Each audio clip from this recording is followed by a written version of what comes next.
IPL 2024 का second match Delhi Capitals और Punjab Kings के बीच जो खेला गया। मैच में आने से पहले सबसे जो इस मैच की जो खूबसूरत बात थी वो थी दिल्ली कैपिटल्स के कैप्टन ऋषभ पंत का फिर से क्रिकेट स्टेडियम में एंट्री करना। वो पल बहुत लोगों के लिए इमोशनल होगा, क्योंकि एक उभरता हुआ प्लेयर जब ऐसी जो एक्सीडेंट से गुजरता है तो लगभग हम बोल सकते हैं कि उनको एक दूसरा जन्म मिला है, क्योंकि इतने बड़े एक्सीडेंट जिनको भी याद होगा दिसंबर का लास्ट में जो उनका एक्सीडेंट हुआ था 2022 का, उसके बाद वो लगभग एक साल और 3-4 महीने के लिए पूरे क्रिकेट से दूर थे। कोई सोच भी नहीं सकता था कि वो इस तरह से फिर से क्रिकेट फील्ड में एज यूजुअल आके खेल सकते हैं, लेकिन वो बहुत ही बड़ा पल था, बहुत ही खूबसूरत पल था कि ऋषभ पंत फिर से फील्ड में दिल्ली कैपिटल्स के लिए आईपीएल में उनका जो जर्नी अभी से आज से स्टार्ट हुआ है।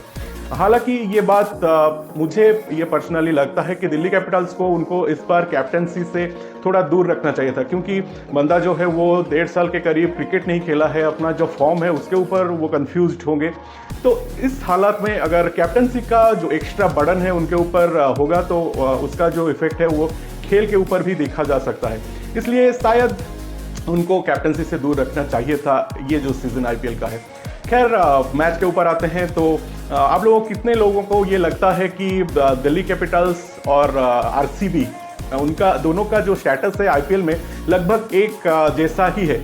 सब में खिलाड़ी तो बदलते रहते हैं, लेकिन स्टार खिलाड़ी दोनों टीम में रहते हैं, लेकिन उनका जो विनिंग है वो बहुत ही कम होता है। इसलिए मैं बोल रहा हूँ कि दोनों का जो स्टेटस आईपीएल जो सीरीज में होता है वो सेम ही होता है। दिल्ली की अगर बात करें तो बॉलिंग से स्टार्ट करते हैं। आपके पास मैच विनिंग बॉलर ही नहीं है। आप खलील अहमद, मिचेल मार्श के ऊपर अगर भरोसा करेंगे आईपीएल में तो वो आपको उस तरह से रिजल्ट नहीं दे सकते। उनका जो इकोनॉमी है वो 10 के ऊपर है एक का, फिर 10 के आसपास दूसरे का है विदाउट विकेट। ईशांत शर्मा आपका 8 रन का उनका था इकोनॉमी, लेकिन एक विकेट भी उन्होंने लिया था, लेकिन जो वो गिर पड़े तो वो रिटायर्ड हेड होके बाहर हो गए। फिर आपके पास बचे सिर्फ 2, अक्षर पटेल और कुलदीप यादव, जिन्होंने अच्छी बॉलिंग की। कुलदीप ने 2 विकेट निकाले, इकोनॉमी भी उनका बहुत ही अच्छा था, लेकिन स्पिनर आपको T20 में मैच जिता के नहीं दे सकते। आपको पूरा डिपार्टमेंट ही अच्छा चाहिए मैच जीतने के लिए। ऐसे बॉलिंग अटैक के साथ अगर आप खेलेंगे तो शायद आप जीत सकते हैं मैचेस। अगर यही बॉलिंग अटैक है तो उनको विकेट्स लेना ही पड़ेगा, क्योंकि आपकी अगर बैटिंग देखा जाए तो बैटिंग भी आपका उस तरह से नहीं है। फर्स्ट जो पार्टनरशिप लगा था वो 39 का शायद लगा था मिचेल मार्श और डेविड वार्नर के बीच।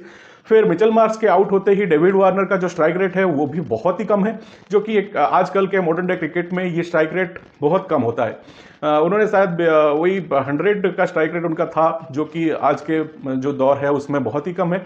और उसके बाद आपका दिल्ली का जो है वो रेगुलरली विकेट गिरता गया।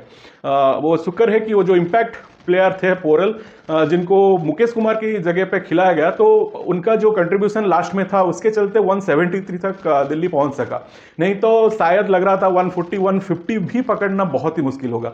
लेकिन थैंक्स टू पोरल, जिन्होंने 19वां ओवर या 20वां ओवर में 25 या 26 रन निकाले, तो उसके चलते वो एक बहुत ही बड़ा प्रोस्पेक्टिव है इंडियन प्लेइंग को अगर देखें तो उनका शायद आगे चल के जो फ्यूचर है वो ब्राइट है, क्योंकि अच्छा बैटिंग अच्छा हिटिंग कर लेते हैं T20 में, तो वो एक अच्छा प्लेयर है। लेकिन आपका 173 आजकल का जो क्रिकेट में बहुत ही कम है, और उसके चलते आपका जो बॉलिंग अटैक है वो भी बहुत ही खराब है। तो फाइनली जो होना था वो हुआ। पंजाब के भी इतने अच्छा स्टार्ट मिला था उनको भी, लेकिन बीच में विकेट गिरे। सैम करन और लिविंगस्टोन ने उसको संभाला। सैम करन भाई पिछले साल जो 18.5 करोड़ में वो उनको पंजाब ने खरीदा था, मुझे नहीं लगता कि लास्ट सीजन में उन्होंने कोई अच्छा इनिंग्स या अच्छा मैच कंट्रीब्यूशन पंजाब के लिए दिया था, लेकिन इस सीजन का पहला मैच उन्होंने बहुत ही अच्छा खेला। मैन ऑफ द मैच भी आज के मैच में रहे। 63 रन का पारी उन्होंने खेला, 135 के करीब उनका स्ट्राइक रेट था। लिविंगस्टोन का भी वो मैच खत्म करके गए, इसलिए उनका स्ट्राइक रेट 200 के आसपास, 180 और 185 के आसपास रहा। तो इन दोनों ने मैच को पूरा लास्ट तक लेके गए और मैच फाइनली उन्होंने जीता लिया। तो इस तरह से आज